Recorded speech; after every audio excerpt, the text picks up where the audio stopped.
Good morning all of you. मैं rain Tripathi Mishra sir की class में आज हम इंटरैक्शन एनालिसिस पढ़ेंगे, Flanders system of interaction analysis, जिसे हम डिटेल में पढ़ेंगे। बच्चों की डिमांड है कि इसे डिटेल में समझाएं।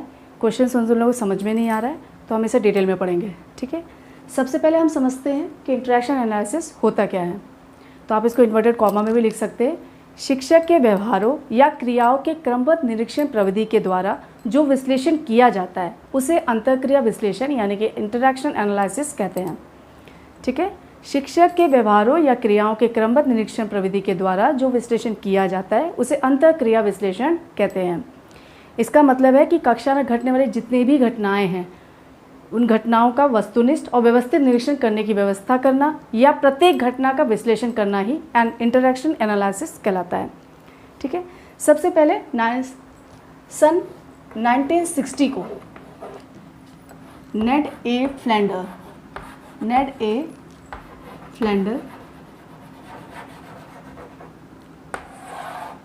1960 को नेड ए फ्लैंडर ने इसे दिया था इंटरैक्शन एनालिसिस, ठीक है। इंटरैक्शन एनालिसिस में इन्होंने सबसे पहले शिक्षक के द्वारा जितने भी क्रियाएं होती हैं कक्ष में उन सबको इंटरैक्शन एनालिसिस के अंतर्गत लिखा। फ्लैंडर ने कक्षागत व्यवहार के अध्ययन के लिए शिक्षण के द्वारा होने वाली जितनी भी शाब्दिक अंतःक्रिया वर्बल एनालिसिस, इसका है वर्बल एनालिसिस। ये आप लोग याद रखें, कई बार क्वेश्चन पूछा जाता है कि फ्लैंडर ने कौन सा अंतःक्रिया दिया है, तो वो है वर्बल एनालिसिस, शाब्दिक अंतःक्रिया। इन्होंने शाब्दिक अंतःक्रिया का व्यवस्थित और वैज्ञानिक अध्ययन करने के लिए संपूर्ण शाब्दिक व्यवहार को प्रमुख रूप से 3 भागों में बांटा। कितने भागों में बांटा? 3 भागों में। सबसे पहला है टीचर टॉक, एक minute, teacher talk. Next one is student talk,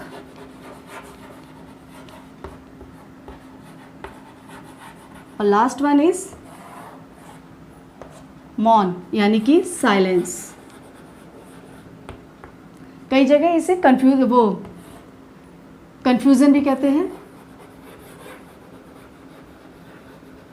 विभ्रांति, Hindi में इसको विभ्रांति, मौन या विभ्रांति कहते हैं, ठीक है। फर्स्ट इज टीचर टॉक, दूसरा स्टूडेंट टॉक और लास्ट है साइलेंस या कंफ्यूजन, मौन या विभ्रांति।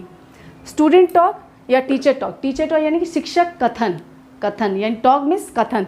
शिक्षक कथन के अंतर्गत इन्होंने 7 भागों में बांटा, जो कि 10 श्रेणियों में ये पूरा का पूरा 10 श्रेणियों में विभाजित है।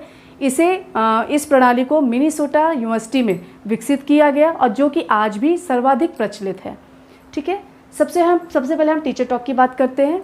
तो टीचर टॉक को शिक्षक कथन में शिक्षक द्वारा कक्षा में जितनी भी क्रियाएं होती हैं उसको हम टीचर टॉक के अंतर्गत रखते हैं। टीचर टॉक को 2 भागों में इन्होंने बांटा, इनडायरेक्ट और direct behaviour.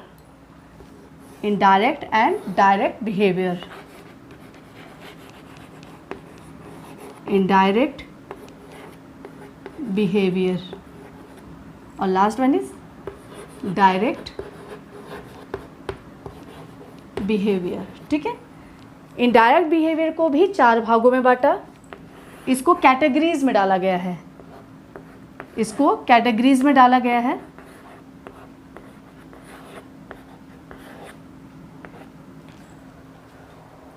First in accept feeling,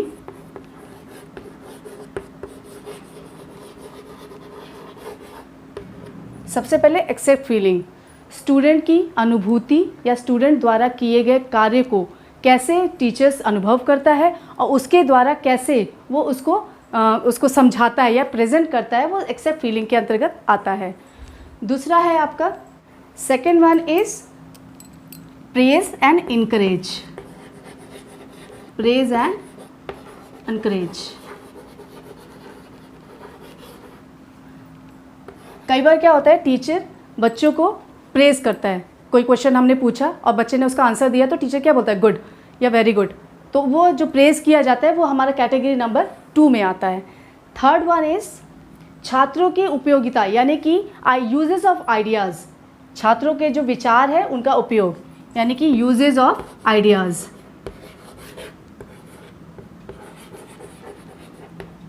last one is questioning, ask question.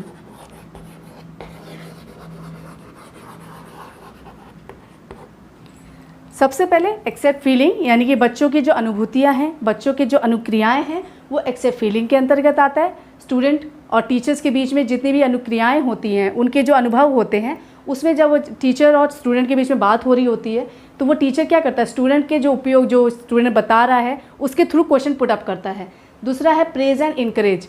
इसमें हम सूक्ष्म शिक्षण में हम जब पढ़ते हैं, सूक्ष्म शिक्षण जब हमने टीचिंग की है, तो उसमें हमने क्या किया हुआ है, ऑब्जर्वर एक आता है, पीछे आके बैठ जाता है और आपको ऑब्जर्व करता है आपने कौन कौन से स्किल्स को किया है। तो उसमें आपको लिखा जाता है कि वन कैटेगरी में आपने प्रश्न कौशल शुरू किया, आपने प्रॉम्प्टिंग की, आपने लेक्चरिंग अच्छी की, तो उसमें टिक करते रहता है कि आपने ये चीज़ें स्किल्स की हैं। तो उसमें कई बार होता है जो ऑब्जर्वर बैठा हुआ है, उस समय आप जो पढ़ा रहे हैं तो आपने किसी बच्चे को प्रेज़ किया या इनकरेज किया, तो वो कैटेगरी नंबर 2 में आएगा।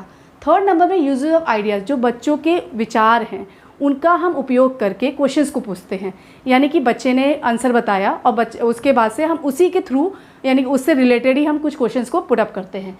Last one is fourth number category में आस्क क्वेश्चंस आते हैं, यानी कि बच्चा या टीचर कोई क्वेश्चंस पूछता है और स्टूडेंट उसका आंसर देता है, यानी कि क्वेश्चन का आंसर देना ही लास्ट कैटेगरी यानी फोर्थ में आता है।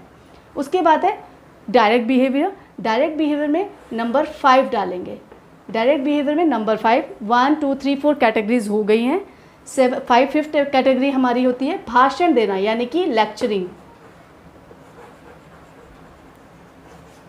भाषण देना आपको समझ में आ रहा है। लेक्चरिंग यानी कि व्याख्यान करना, किसी भी टॉपिक का हम डिटेल में पढ़ाते हैं तो वो हमारे भाषण के अंतर्गत आता है, यानी कि 5th कैटेगरी में आता है, लेक्चरिंग में आता है।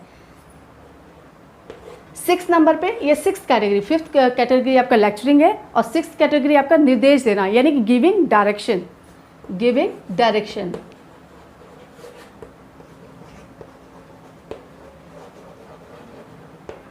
गिविंग डायरेक्शन कई बार होता है कि बच्चे हल्ला कर रहे हैं तो हम टीचर्स क्या कहते हैं कि आप लोग हल्ला मत कीजिए, आप लोग ऐसा काम कीजिए, होमवर्क दिया है होमवर्क करके आइए, तो ये हम डायरेक्शन दे रहे हैं, हम इसको गिविंग डायरेक्शन दे रहे हैं, तो वो हमारा कैटेगरी नंबर 6 में आएगा। 7th नंबर पे आपका आएगा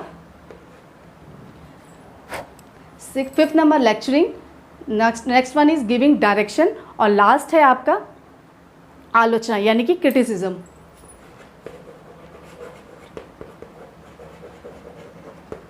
क्रिटिसिज्म यानी कि हम आलोचना भी करते हैं, कई बार बच्चे गलत काम करते हैं तो हम उसकी आलोचना करते हैं, तो वो कैटेगरी हमारा नंबर 7 पे आएगा।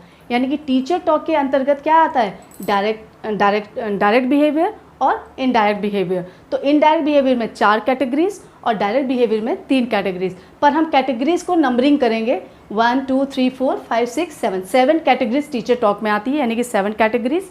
इसके जो स्प्लेंडर ने दिया था वो 10 श्रेणियाँ यानी कि 10 कैटेगरीज दी थी। इन्होंने क्या दी थी, 10 कैटेगरीज।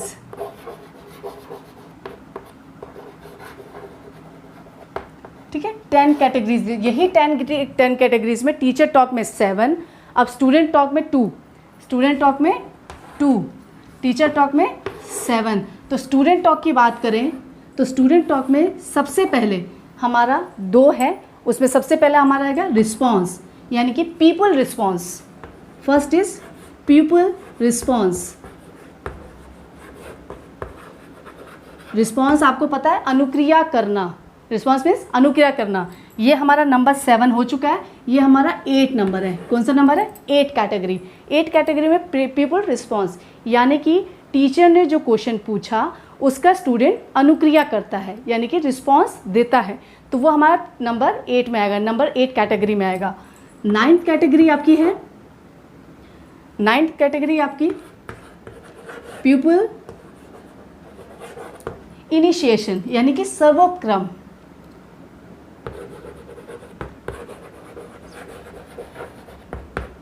इनिशिएशन मीन्स सर्वोपक्रम, यानी कि छात्र अपने खुद क्वेश्चन करता है, खुद विचारों को बताता है और खुद यानी कि इंडिपेंडेंट होता है कि वो अपने क्वेश्चंस को पूछ सके टीचर से और टीचर उसका आंसर दे।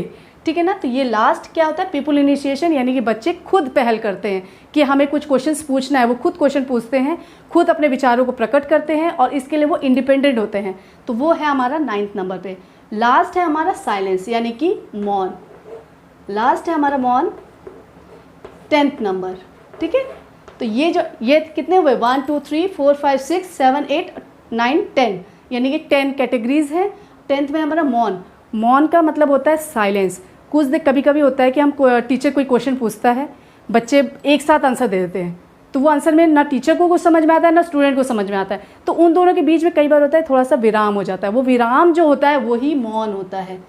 तो वो मौन कब होता है? जब हम ऑब्जर्वर, कभी जब आपने माइक्रो टीचिंग की होगी तो आप टेचर स्टूडेंट के बीच में जब क्लास में आप घुसते हैं, एक टीचर क्लास में घुसता है तो उस समय क्या होता है? मौन होता है। आप लोग गुड मॉर्निंग किया, थोड़ा देर विराम होता है, तो वो मौन क्या होता है?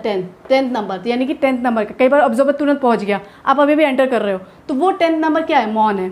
तो उसने वहाँ पर टिक किया कि आपने ऑब्जर्वर ने 10th नंबर पे टिक किया कि उस समय वो मौन हुआ रखा है, ठीक है। अब फिर आप क्लास में पढ़ाते पढ़ाते कई बार होता है क्वेश्चन एक साथ बच्चों ने पुट अप कर दिया, है ना, तो अब ना आपको कुछ समझ में आया, ना टीचर को समझ में आया, ना बच्चे को समझ में आया, तो वो उस समय कई बार होता है जो मौन होता है वो भी 10th कैटेगरी में आएगा, ठीक है। ये हम कैटेगरीज अगर डालें तो अगर ऑब्जर्वर चेक करेगा, कोई लिस्ट लेके आता है, जब माइक्रो टीचिंग में आपने ऑब्जर्वर किया है तो उसमें आपने देखा होगा कि आपने उसमें नंबरिंग होता है कि आपने प्रॉम्प्टिंग की, आपने प्रश्न कौशल किया, आपने इस समय ये चीज़ की, आपने क्वेश्चनिंग की, आपने क्या बोलते हैं मतलब कोई आंसर का कुछ समझाया बच्चे को, तो उस समय क्या होता है कि ऑब्जर्वर्स को टिक करेगा। तो वो टिक कैसे करेगा? नंबर 1 डालेगा। अगर आपने उस समय जब आप पढ़ा रहे हैं और ऑब्जर्वर आ चुका है तो आपने उस समय एक्सटर्नल फीलिंग देख रहे हैं बच्चे की, तो उस समय वो टिक करेगा नंबर 1। अगर आपने पढ़ा रहे हैं, अब उस समय आप चुप हैं, क्या पता आपने वो बोला हो कि पेज नंबर 20 निकालिए, बच्चे आप लोग पेज नंबर 20 निकालिए, बच्चे पेज नंबर ढूंढ रहे हैं, उस समय क्लास क्या है? साइलेंस है, तो वो 10 नंबर है। और उस समय ऑब्जर्वर पहुंच गया तो नंबर 10 डालेगा। तो वो ऑब्जर्वर क्या जान रहा है? उसने जो आपको देखेगा, जो आपको क्रिया करते हुए देखेगा, कक्षा कक्ष में जो आप क्रिया कर रहे हो उसी के अनुसार वो कैटेगरीज डालता है, यानी कि नंबर 1 नंबर 2 जो भी आप डालेंगे, चाहे वो बच्चों का उपयोग, छात्रों का विचारों का उपयोग देखेंगे तो नंबर 3 कैटेगरी डालेंगे। अगर आपने लेक्चरिंग कर रहे हैं, व्याख्यान कर रहे हैं, तो नंबर 6 नंबर 5 कैटेगरी डालेंगे। तो यही कैटेगरीज 10 कैटेगरीज में फ्लेंडर ने दिया था। तो ये 10 कैटेगरीज, नंबर 1 एक्सेप्ट फीलिंग, दूसरा praise and encourage, third uses of ideas, fourth अब ask question, fifth lecturing, sixth giving direction, seventh criticism, 8th number is pupil response and 9 pupil initiation, और last one is मौन, यानी कि silence या confusion. कई बार होता है ना, कहीं कन्फ्यूज़न हो जाता है कि बच्चे पढ़ रहे हैं कि नहीं पढ़ रहे हैं, ऑब्जर्वर पहुंच गया और टीचर और स्टूडेंट में बिल्कुल शांति है, तो वो नंबरिंग कैटेगरी किस में आएगी? 10th नंबर पे आएगी। तो ये है आपका Flander system of interaction analysis, 10 categories. इसमें क्वेश्चंस भी कई पूछे जाते हैं कि टीचर टॉक को कितने विभागों में बांटा गया है। तो विभागों की बात किया जाएगा तो डायरेक्ट एंड इनडायरेक्ट, पर डायरेक्ट और इनडायरेक्ट नहीं, यानी कि टीचर टॉक को कितने भागों में बांटा गया है, तो वो है आपका 7, ठीक है ना, 7 कैटेगरीज। अगर पूछता है टीचर टॉक को कितने भागों में बांटा गया, तो 2। स्टूडेंट टॉक को कितने भागों में बांटा गया? 2। तो पीपल रिस्पॉन्स और पीपल इनिशिएशन। और लास्ट वन इज मौन। अगर 10वां कैटेगरी कौन सा है तो आपका क्वेश्चन होगा मौन, आंसर होगा मौन, ठीक है। ये है 10 कैटेगरीज। क्वेश्चन ऐसे ही पूछता है कि नेड फ्लेंडर ने कौन से सन में दिया, तो 1960। किसने दिया? नेड फ्लेंडर ने। कितने कैटेगरीज थे? 10 कैटेगरी। कितने भागों में? टीचर टॉक को कितने भागों में बांटा गया? 7 भागों में। स्टूडेंट टॉक को कितने भागों में बांटा गया? 2 में। और अगर 10th कैटेगरीज कौन सी है तो वो है मौन, ठीक है। ये है आपका Flander system of interaction analysis.